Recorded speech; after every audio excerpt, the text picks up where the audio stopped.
अस्सलाम वालेकुम वरहमतुल्लाहि वबरकातुहू। आज या श्री छत्रपती शिवाजी महाराज सभागृहात पुणेकरांनी पुण्याच्या हितासाठी जे सभासद लोकप्रतिनिधी निवडून दिले आणि सर्व लोकप्रतिनिधींनी आज या ठिकाणी बिनविरोध माननीय महापौर आणि माननीय उपमहापौर यांना निवडून दिलं, त्याबद्दल पुणेकरांच्या वतीने आणि विशेषतः माझा प्रभाग क्रमांक 19 कोंडवा खुर्द कौसरबागच्या वतीने आपणास अभिनंदन।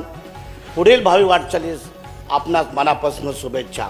ज्या पद्धतीने छत्रपती शिवाजी महाराजांचा सभागृहाचा या ठिकाणी मी उल्लेख केला, माननीय महापौर माननीय उपमहापौर खरोखरच एक आदर्श राजाप्रमाणे आपण येणाऱ्या काळात पुरोगामी विचार घेऊन सर्वांना न्याय समता आणि बंधुत्व या दृष्टीने न्याय द्याल अशी तुमच्याकडनं मी अपेक्षा बाळगतो। माननीय महापौर, मागच्या वेळेस आपण सभागृहात होतो, महापौर पदावरती आपले मित्र होते, आपण सर्वच एक हट्ट करायचं की आमच्या प्रभागातील काम आम्हाला व्हायला पाहिजे।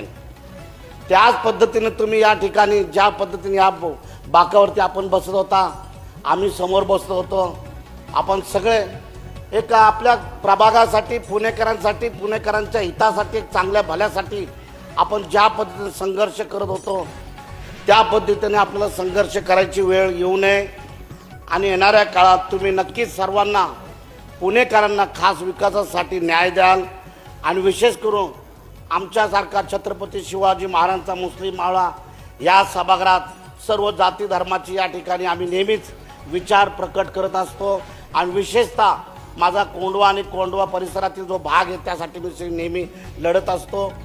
मला अपेक्षा आहे की माननीय महापौर उपमहापौर आणि प्रशासन आणि सर्व गट नेते आम्हाला नक्कीच या ठिकाणी न्याय देतील अशी मी अपेक्षा बाळगतो। एक आदर्श दादांनी जे आम्हाला विचार घालून दिलेले जो पायंडा घालून दिलेला आहे त्या पायंड्यावरती नक्कीच आम्ही 5 वर्ष या सभागृहात अजितदादांचं आम्हाला नेहमी स्मरण राहील, त्या विचाराने आम्ही या सभागृहात नेहमी वावरण्याच्या ठिकाणी आम्ही प्रयत्न करू अशी मी संपूर्ण सभागृहाला ग्वाही देतो।